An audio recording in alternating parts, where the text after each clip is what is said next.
Shalom, selamat pagi buat sidang jemaat yang saya kasih dalam Tuhan.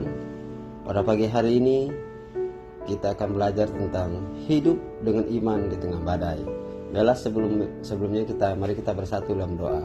Segala pujian hormat kemuliaan bagi nama-Mu Tuhan, buat kebaikan dan kemurahan Tuhan yang tidak pernah berubah di kehidupan kami, buat kasih-Mu, buat cinta-Mu, dan buat pengorbanan-Mu, bahkan buat anugerah yang begitu besar yang Tuhan berikan bagi kami. Kami sehat, kami kuat, itu semua karena Tuhan. Nah, pada saat ini Bapa, kami serahkan kehidupan kami, hati kami, pikiran kami, tubuh dan roh jiwa kami, sehingga kami bisa diisi oleh kebenaran daripada firman Tuhan. Biarlah firman Tuhan yang akan kami dengar pada pagi hari ini bisa menjadi bertumbuh, berbuah dalam kehidupan kami. Dan biarlah kami semakin hari kami semakin melihat Tuhan, dan semakin hari kami semakin mengandalkan Tuhan di dalam kehidupan kami. Sekali lagi kami serahkan firman-Mu, hanya di dalam nama Tuhan Yesus kami telah berdoa dan mengucap syukur. Haleluya, amin. Salam Bapak Ibu Saudara yang saya kasih dalam Tuhan. Pada pagi hari ini kita akan belajar bagaimana kita tetap memiliki iman di tengah badai dalam kehidupan kita, di tengah badai dalam keluarga kita, di tengah badai dalam pekerjaan kita, bahkan di tengah badai di dalam kita menjalani hidup kita hari demi hari. Kalau kita melihat pada kenyataan pada saat ini, banyak hal yang membuat kita khawatir, banyak hal yang membuat kita takut, dan banyak hal yang membuat kita bimbang dan ragu akan pertolongan Tuhan. Kenapa? Terutama kita melihat bahwa COVID yang tidak pernah berhenti-henti, bahkan semakin muncul yang baru dan yang baru. Bahkan kita juga melihat pekerjaan juga begitu susah untuk kita dapatkan. Bahkan terkadang kita juga melihat bahwa anak kita sangat susah kita didik, sangat susah kita ajarin. Itu semua adalah masalah, adalah badai dalam kehidupan kita. Tetapi masih bisakah kita mempertahankan iman kita kepada Tuhan di dalam masalah-masalah hidup kita?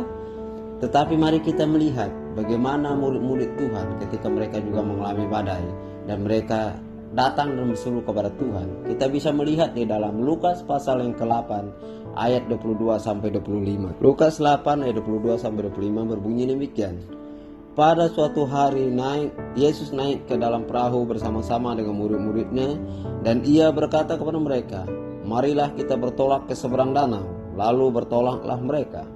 Dan ketika mereka sedang berlayar, Yesus tertidur. Sekonyong-konyong turunlah taupan ke danau, sehingga perahu itu kemasukan air dan mereka berada dalam bahaya. Maka datanglah murid-muridnya membangunkan dia, katanya, "Guru, guru, kita binasa." Ia pun bangun, lalu menghadik angin dan air yang mengamuk itu, dan angin dan air itu pun reda, dan danau itu pun teduh. Lalu katanya kepada mereka, "Di manakah kepercayaanmu?" Maka takutlah mereka dan heran. Lalu berkata seorang kepada yang lain, "Siapa gerangan orang ini sehingga ia memberi perintah kepada angin dan air, dan mereka taat kepadanya?" Bapak Ibu Saudara yang bisa kita lihat, mereka bukan tidak tahu Tuhan, mereka bukan tidak mengenal Tuhan. Mereka bersama-sama dengan Tuhan. Mereka melihat apa yang Tuhan buat. Mereka melihat banyak mukjizat dan sebagainya. Bahkan mereka telah dipilih Tuhan menjadi murid dan pengikutnya. Tetapi apa yang kita lihat ketika mereka dalam keadaan aman, ketika mereka dalam keadaan sentosa dan damai dan sejahtera, ketika mereka memiliki semuanya, ketika tidak ada yang mengganggu mereka, mereka merasa aman. Mereka merasa bahwa mereka adalah orang yang percaya, mereka adalah bersama dengan Tuhan. Tetapi kita lihat ketika Tuhan bilang, "Mari kita nyebrang ke seberang danau." Danau itu bukan lautan. Kalau kita bicara danau, pasti dia adalah satu air yang tergenang, tetapi luas, anggaplah seperti Danau Toba. Kalau dia seperti Danau Toba, mungkin wajar gelombangnya begitu besar. Tetapi kita belum tahu juga danau yang seperti apa yang mereka seberangi. Tetapi satu hal yang ingin saya katakan kepada kita, ketika Yesus telah masuk ke dalam perahu, dia tidur. Kenapa? Karena dia adalah manusia pada saat itu, dan dia juga Allah. Dan dia tidur dan merasa lelah, dan dia tidur dengan nyenyak. Dan ketika angin badai itu datang, topan itu datang, murid-muridnya ketakutan. Mereka tidak sadar bahwa mereka bersama dengan Yesus. Mereka tidak sadar bahwa Yesus yang bersama dengan mereka itu sanggup menolong mereka, sanggup melepaskan mereka dari topan, dari badai, dari gelombang yang begitu besar yang hampir menenggelamkan perahu mereka. Kenapa? Karena mereka hanya mengenal Yesus. Mereka hanya bersama dengan Yesus, tetapi mereka tidak percaya bahwa Yesus sanggup melepaskan mereka dari lautan itu atau dari amukan angin itu. Bapak Ibu, sangat banyak dari antara kita tahu siapa itu Tuhan. Dia Tuhan yang hebat, dia Tuhan yang dahsyat, dia Tuhan yang mati bagi kita, lahir bagi kita, bahkan naik ke surga. Kita tahu bahwa Tuhan yang menyembuhkan orang sakit. Kita tahu bahwa Tuhan yang menyembuhkan orang lumpuh berjalan. Kita juga tahu bahwa Tuhan membuat orang bisu berkata-kata. Kita juga tahu bahwa Tuhan telah membangkitkan Lazarus yang telah 3 hari mati dan hidup kembali. Kita tahu itu. Kita tahu bahwa Yesus telah memberi makan 5.000 orang. Semua kita tahu itu. Tetapi percayakah kita akan kuasa Tuhan yang dahsyat itu bisa menolong, bisa membantu kita, bisa melepaskan kita dari masalah badai pada saat ini? Belum tentu. Kita juga tahu bahwa ketika kita mau makan kita berdoa. Kita juga lakukan ketika kita mau tidur kita berdoa, kita baca Alkitab, kita nyanyi pujian penyembahan, pengagungan tentang Tuhan. Tetapi tahukah kita, percayakah kita bahwa Tuhan sanggup menolong kita? Belum tentu. Tetapi itulah yang ingin saya katakan kepada kita pada saat ini. Bahwa kita tahu siapa itu Tuhan, kita kenal siapa itu Tuhan. Kita juga harus percaya kuasa Tuhan itu sanggup menolong kita, sanggup melepaskan kita. Bagaimana kita supaya kita bisa merasakan kuasa Tuhan itu? Menaruh kepercayaan kita kepada Tuhan. Ketika murid-muridnya menaruh kepercayaan mereka sadar bahwa ada Yesus yang lagi tidur, mereka bangunkan. Dan Yesus berkata, berhentilah. Maka danau itu pun berhenti, angin itu pun berhenti. Bapak Ibu, jangan kita tidurkan Tuhan di dalam diri kita. Tuhan sudah ada dalam diri kita, tetapi Tuhan tidak bisa melakukan sesuatu kalau kita tidak gerakkan. Dia hanya tinggal dalam diri kita sama seperti dia tinggal dalam perahu itu. Tetapi ketika murid-muridnya tidak membangunkannya, dia tidak bergerak. Apakah Yesus tahu? Tahu. Dia tahu kok mereka akan punya masalah. Dia tahu kok mereka dalam keadaan hampir tenggelam. Tetapi karena murid-muridnya belum bangunkan, maka Yesus tidak bergerak. Sama halnya dengan kita. Yesus ada dalam diri kita, tinggal dalam hidup kita. Kita harus gerakkan dia, kita harus bangunkan dia untuk bersama dengan kita melawan masalah itu. Sehingga masalah itu bisa kita lewati, dan berkat yang akan Tuhan berikan kepada kita bisa kita nikmati. Bapak Ibu Saudara yang saya kasihan Tuhan, sekarang pertanyaan Yesus kepada murid-muridnya, di manakah imanmu? Mungkin Yesus juga bertanya kepada kita, di manakah imanmu? Ketika kita punya masalah, kita menggerutu, kita cari kambing hitam, dan kita selalu salahkan orang lain, kita salahkan diri kita, bahkan yang sangat berbahaya kita salahkan Tuhan. Dan Tuhan bertanya, di manakah imanmu? Bapak Ibu Saudara yang saya kasihan Tuhan, marilah kita mulai menaruh kepercayaan kita kepada Tuhan. Bukan hanya mengenal, taruh hidupmu kepada Tuhan, gantungkan hidupmu kepada Tuhan dengan segenap hati, tubuh, jiwa, dan rohmu, sehingga Tuhanlah yang berdaulat dalam kehidupan kita. Yang kedua yang harus kita buat di tengah badai adalah kepercayaan kita kepada Tuhan berkaitan erat dengan pengenalan kita kepada Tuhan. Bapak Ibu bisa lihat, kepercayaan kita kepada Tuhan berkaitan erat dengan pengenalan kita akan Tuhan. Kalau kita tidak mengenal Tuhan dengan benar, tidak mungkin kita bisa percaya kepada Dia dengan benar. Saya percaya kalau kita tidak mengenal Tuhan dengan benar, tidak mungkin kita bisa percaya kepada Tuhan dengan segenap hati kita. Kenapa saudara percaya kepada koperasi?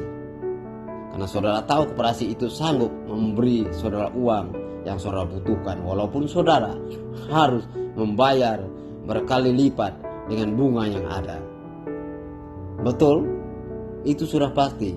Karena saudara percaya bahwa ketika saudara menaruh iman saudara kepada koperasi, saudara akan mendapatkan. Saudara pinjam 10 juta, saudara akan mendapatkan 10 juta. Tapi mungkin saudara akan kembalikan 15 juta paling tidak.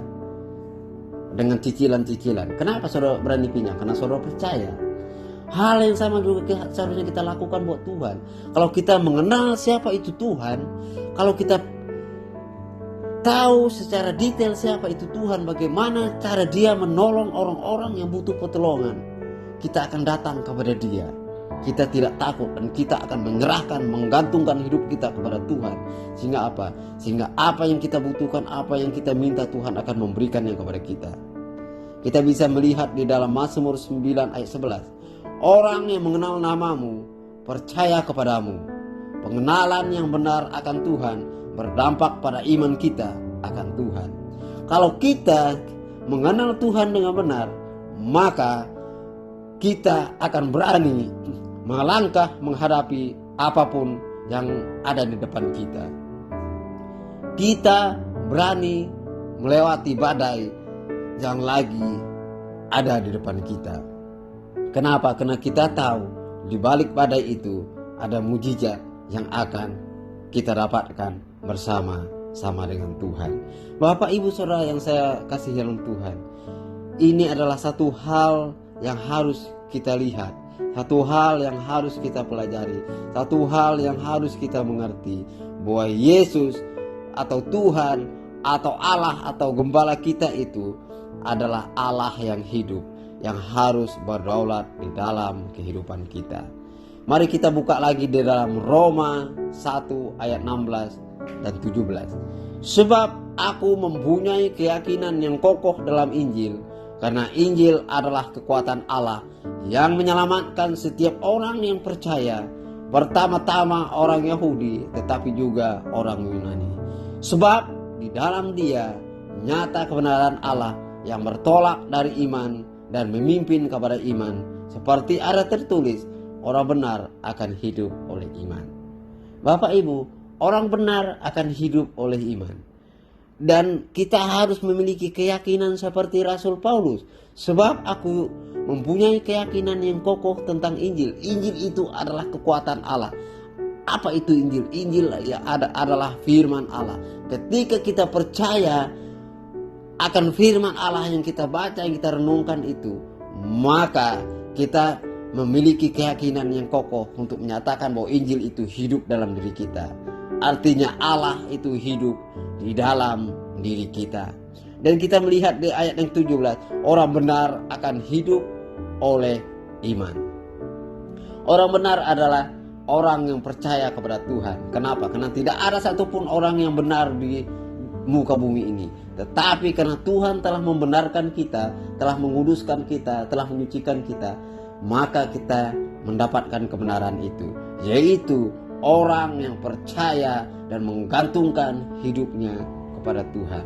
Bapak Ibu Saudara yang saya kasihan Tuhan, marilah kita siap untuk melawan atau siap hidup di tengah badai dengan iman kita kepada Tuhan Yesus Kristus. Mari Bapak Ibu, saya mengajak kita mulai pada saat ini, kita andalkan Tuhan, gantungkan hidup kita kepada Tuhan, serahkan hidup kita kepada Tuhan sepenuhnya. Mari kita berdoa. Terima kasih Bapa, terima kasih Yesus, terima kasih Roh Kudus, sebuah anugerah dan kebesaran Tuhan. Terima kasih buat firman Tuhan yang mengajarkan kami pada hari ini. Marilah, maka kami akan menjadi orang yang benar dan kami memiliki keberanian untuk menyatakan bahwa Tuhan berdaulat dalam kehidupan kami. Tuhanlah sumber kekuatan, sumber kelimpahan, dan sumber damai sejahtera dalam kehidupan kami. Terima kasih Bapa, terima kasih Yesus, terima kasih Roh Kudus. Mari kita angkat kedua tangan kita. Berkat kedamaian, ketenangan, dan sukacita akan menaungi kita, akan melingkupi kita, mulai pada saat ini sampai Yesus Kristus datang yang kedua kali. Dan juga saya percaya dan kita juga harus meyakini bahwa Tuhan berkati engkau dan melindungi engkau. Tuhan menyinari engkau dengan wajahnya dan memberi engkau kasih karunia. Tuhan menghadapkan wajahnya kepadamu dan memberi engkau damai sejahtera.